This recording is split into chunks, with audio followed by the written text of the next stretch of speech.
महायुतीतील घटक पक्ष शिवसेनेचे आमदार महेंद्र दळवी यांनी पुन्हा एकदा बेताल वक्तव्य केलेले आहे। हा निवडणुकीचा कालखंड आहे। या कालखंडामध्ये संयम ठेवणं, युतीचा आघाडीचा धर्म पाळणं हे आमचं मूल्य आहे आणि आम्ही ते अत्यंत संयमाने पाळतो आहोत। पण या कालखंडामध्ये अशा पद्धतीचे बेताल वक्तव्य करणं महेंद्रसिंग दळवींना शोभत नाही। माननीय उपमुख्यमंत्री एकनाथ शिंदे साहेबांना आमची विनंती आहे की या पद्धतीचे वक्तव्य करणाऱ्या महेंद्रसिंग दळवींना तात्काळ अटकाव घाला।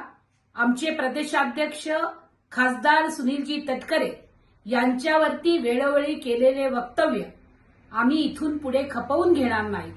त्यामुळे आपण त्यांना वेळीच आवर घालावा, अन्यथा आम्हालाही जशास तसे उत्तर देता येते। परंतु महायुतीतील मूल्य पाळणे हा आमचा धर्म असल्यामुळे आम्ही शांत आहोत, पण याचा अर्थ आम्ही काहीही सहन करू असं अजिबात होत नाही।